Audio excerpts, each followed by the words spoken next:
Hello and welcome, ladies and gentlemen. This is Simon Says number 54, I believe, and we are about to do another M14 draft. Mind Sparker is a reasonable card, but nothing exciting to first pick. Green offers 2 5-drops in Woodborne Behemoth and Spore Mound, and the next best cards are probably Nephalia's Sea Kite and Sensory Deprivation. Depending on how much you like blue in this format, I think it's completely reasonable to start off the pack with the Sea Kite, which I like a little better than Sensory Deprivation, unless I know that I'm in a Blightcaster archetype or in a really controlling blue deck with a high curve. I'm gonna go with Woodborne Behemoth, though I think it's the stronger card overall, and I really like its potential to just become an 8/8, which is one of the largest creatures you will have in Core Set Limited. The rare is missing, so that doesn't tell us a lot. There is Celestial Flare, Master of Diversion, so 2 reasonable white cards next to Brave the Elements. And then we have Shock and Deadly Recluse, which are the options for us. Well, honorable mention goes to Mind Watch, which I think is pretty good in Core Set Limited, but I'm going to go with Deadly Recluse. It trades with basically every creature except for maybe some First Strike or Protection shenanigans, and it's better than Shock in my opinion. Okay, these packs aren't overly exciting.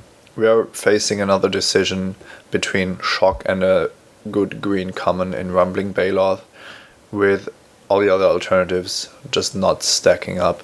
I think I'm going to continue passing the Shocks and going to go with Rumbling Baloth here. Shock isn't all that exciting in Core Set Limited. There's a lot of creatures with 3 toughness, and the best creatures have 4 toughness. When you look at the cards we've picked so far, I think it's pretty clear that Shock isn't always what you want. I think it's a very fine main deck card. It's just not the type of removal spell that you need to succeed in Core Set Limited. Okay, still some green cards in the pack with Plummet and Voracious Worm. I don't like the Worm unless you already have some ways to gain life easily. Plummet 4th pick is maybe pushing it a little bit, but would be the way to continue to force green at this point. There's a Wall of Frost, which is reasonable, but has quite high mana requirements, which doesn't work well with the green cards we've picked up already. So we are more interested in continuing with heavy green spells and then only light spells of another color. That means our pick should probably be either Plummet, just stick with the green cards, take good green cards all throughout pack 1, or maybe the Master of Diversion, which is a fine card and better than Plummet. I'm still gonna go with Plummet here. This is a really close pick. I don't know what the correct line is, but I also don't like to end up with a deck where I'm forced to be on the offensive, because Master of Diversion is really only good if that's the case. This is a really late Claustrophobia, so despite passing the Wall of Frost, I think that we should just take it. I like it better than Train Condor, even though Train Condor is arguably best with green creatures. Giving Rumbling Baloth or Woodborne Behemoth flying is definitely good. But Claustrophobia is the type of removal spells that you want, and we already passed the Shock, so I'm gonna take this as a signal that blue is reasonably open.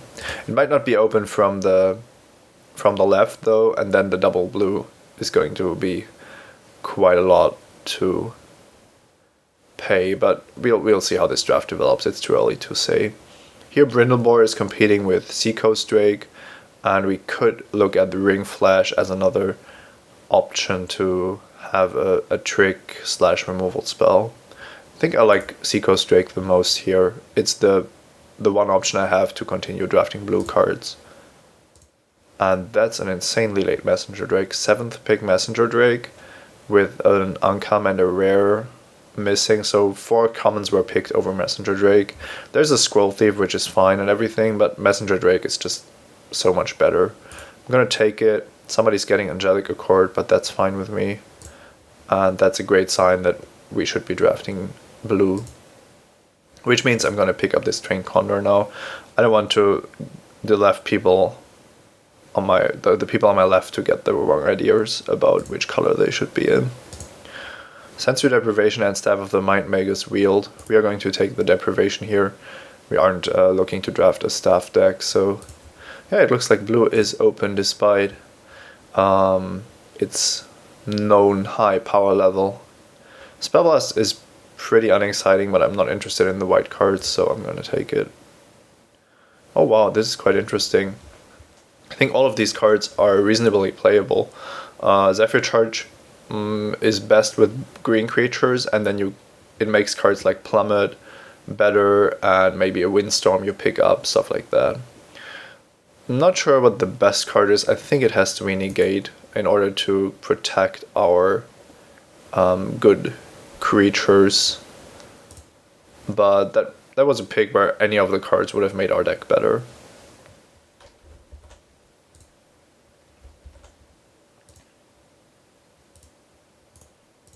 Let's hide some of this stuff. And hopefully we can pick up blue and green cards from the left as well. Oh wow, Bogpur Witch without any support, sadly. We have the option between Scroll Thief, Giant Spider, Rambling Baloth, and Elvish Mystic in this pack. I don't hate the Mystic, but I also think it's not a card that you should overvalue, because in the end it's not going to have much utility of its own, and this isn't a very tempo oriented format, so I like to just pick the heavy beaters over it. I also think that Rambling Baloth is a lot better than Scroll Thief, so I'm going to take it here. An alternative line of reasoning would be to take the Scroll Thief, because there's a good chance that a green card comes around, but I'm happy with my 4/4 here. This pack has Giant Growth and Giant Spider with the Disperse as another option. Giant Growth is a really nice combo trick, and I don't want Giant Spider when I'm blue, because it's not going to be as important to block flyers. I'm going to go with Giant Growth here. I think it's quite an underrated trick, and it only costs 1, so that's quite important. If I had the choice, I would always want at least 1 Giant Growth in my green decks. Here we have a Foil Messenger Drake, which is better than Essence Scatter, I think, but that's reasonably close, and it's definitely better than Ranger Skyline and Train Condor. I'm just going to take it here. You can't really go wrong with too many Messenger Drakes.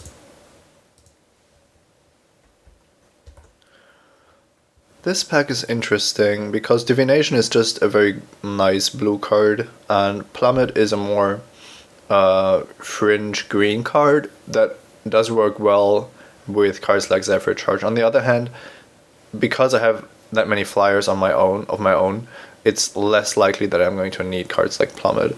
If I'm scared that I won't have enough removal, then it isn't completely unreasonable to pick the Plummet here and then pick up the Zephyr Charge when it comes back.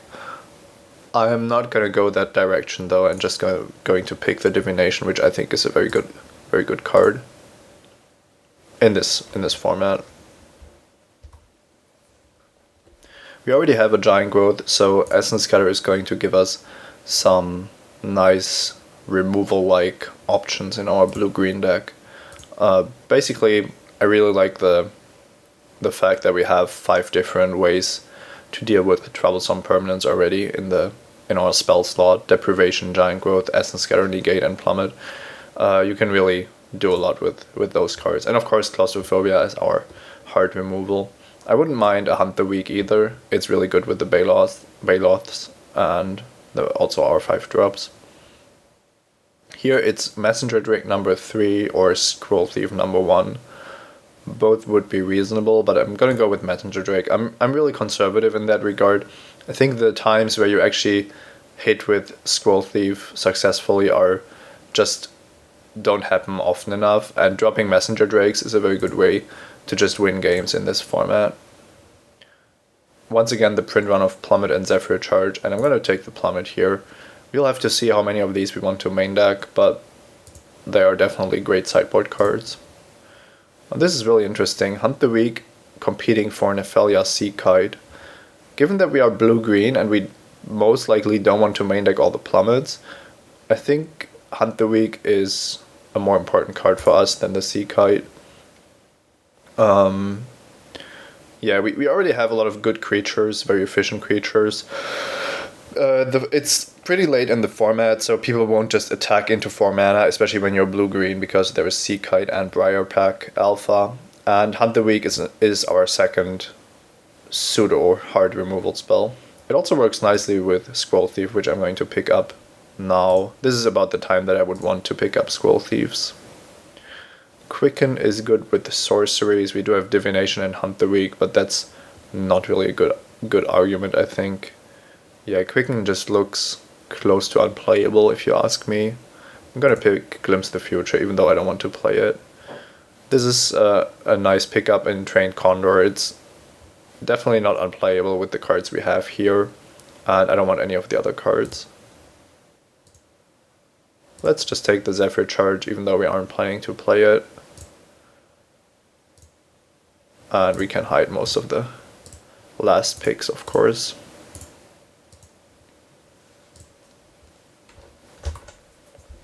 This is an interesting pack. I'm usually not excited to start off my drafts with Warden of Eva's Isle, but when you have 3 Messenger Drakes already, and the 4-drop slot is kind of empty, then Warden definitely a great card to pick up. Archaeomancer is nice, and we do have quite a lot of targets, but I don't think it should be a high priority to pick these up. I'm going to go with Warden of Eva's Isle here.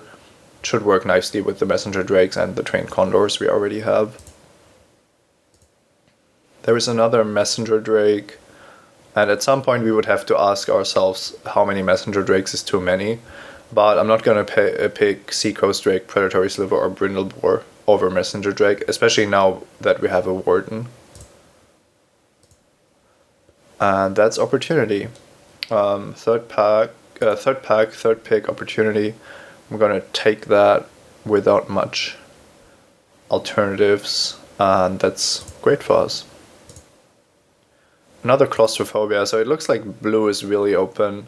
We kind of picked up on a late blue signal. We passed Wall of Frost and then got the Claustrophobia, so that really worked out for us.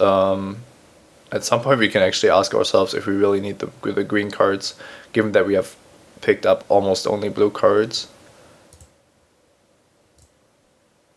Here we have Rumbling Baloth and 4 blue cards. Wall of Frost is nice. Archaeomancer has gotten a lot better now that there is an Opportunity in our deck, and we don't really need Seacoast Drake. I think our defense and especially our flying defense is more than sufficient. I'm gonna go with Archaeomancer here. Yeah, so we're going to have a lot of playables with the mana of the 2 Rumbling Baloths and the Woodburn Behemoth not really working out all that well. But then when you look at the remaining green cards, Hunt the Weak isn't great with with only blue creatures. Deadly Recluse is reasonable but not exciting. And then we would only have green for Giant Growth and 2 Plummets. So we really need to figure out how to build this deck. I'm gonna kind of hedge a little bit and stick to blue cards now, simply because I don't know if splashing green in the end is going to be what we want. There is a pretty good Angelic Accord deck going around with the Cauldron we see here, but I'm gonna go with Sensory Deprivation. That's a great way to stop early beatdown, and I'm gonna take that. This pack has nothing for us at all. I think it's reasonable to take Academy Raider or Master of Diversion here. Master of Diversion is the better card. Academy Raider is pretty good against us because we can't really do anything against it, but I'm going to take the stronger card. This is where we kind of have to decide if we want to Root Walla, which is a great green card, or just pick Wall of Frost because we can basically play mono blue with the cards we have. I think that's the way to go with the cards we've drafted. And Plummet is going to be more important than Darksteel Ingot. We might actually just board in all the Plummets if we are playing against a deck that also has some flyers. Let's see, Shrivel is probably pretty good against us, given that we are mono blue with 2 Trained Condors. Yeah, it's actually not amazing, but I'm going to take it out anyway. I have no interest in Fog. Yeah, it looks like once again people just aren't picking blue cards. Don't ask me why, but this is the story of this draft.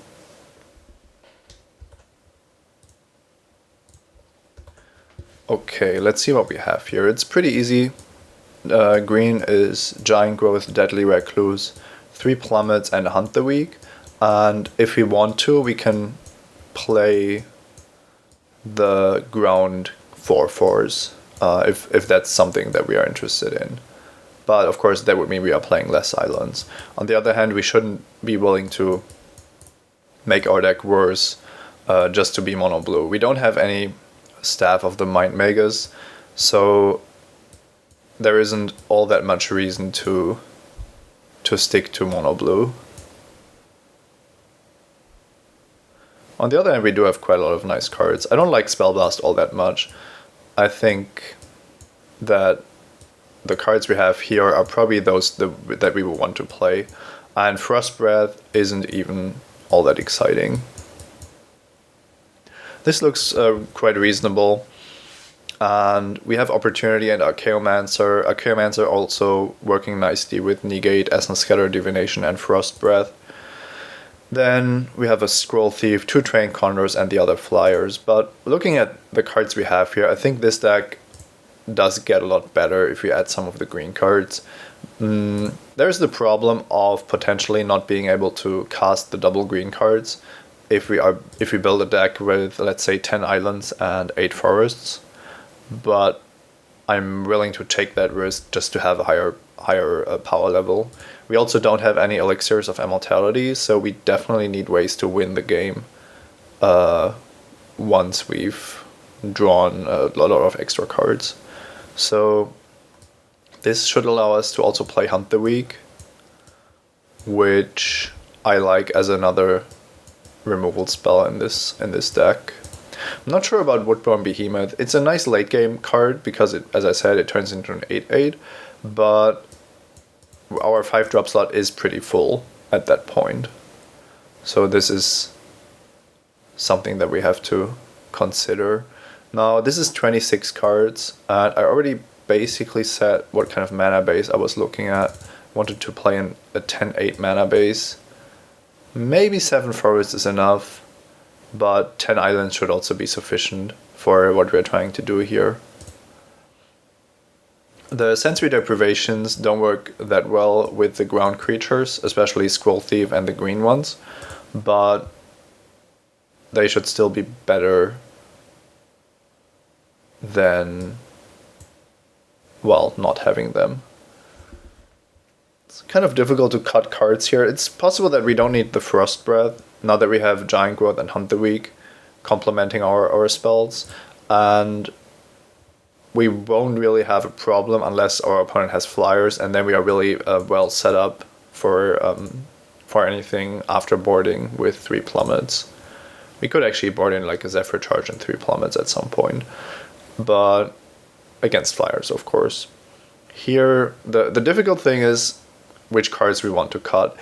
I think Trained Condor is among the worst of our creatures, but it does work nicely with Scroll Thief and the green creatures that we have. It's also nice to like fly over creatures that we have deprived of their senses. Yeah, this is really, it's a little bit awkward. We could go down to 17 lands. I think it's doable. We have Warden of Evo's Isle, which is kind of a mana source, so these are sometimes cheaper than they would otherwise be, and we have a Divination and Opportunity, but our deck isn't built to like go over the top with expensive cards. So maybe a 10/7 mana base would be viable, but then I'm afraid that we will have a lot of times where we can't cast the Rumbling Baloths. One way to circumvent this is to just cut the Woodborne Behemoth. It is our best creature once we reach 8 lands, but if the game goes that long, things are looking good already, and the Rumbling Baloths are more important for our curve. So if we cut this, we only have 2 cards that we can't cast with only 1 forest, and that makes me a little bit feel a little bit better about this. I think I'm going to cut Frost Breath. I think it's the weakest of our spells. And looking at how many spells we have here, we are almost forced to cut another one, simply because we won't be able to support that many non-creatures.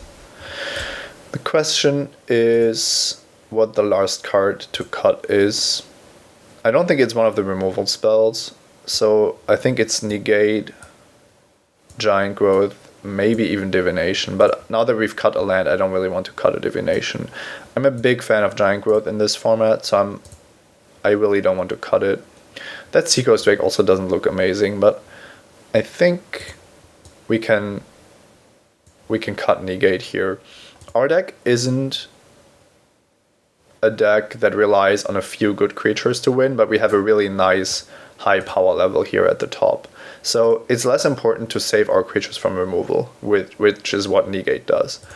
And then there is the problem of auras, but we have a lot of ways to deal with creatures that have been aura'd up in Claustrophobia and maybe also Hunt the Weak or Sensory Deprivation. So I think, we also have the Death Touch creature and Wall of Frost, so auras shouldn't be a big problem. Evasion is a problem, but that is nothing that we can deal with Negate anyway. Yeah, I kind of like this build. 10-7 mana base, and just a really nice curve. And I think the 2 Rambling Bailouts do add enough to not try for any kind of mono blue deck. Let's see how that goes.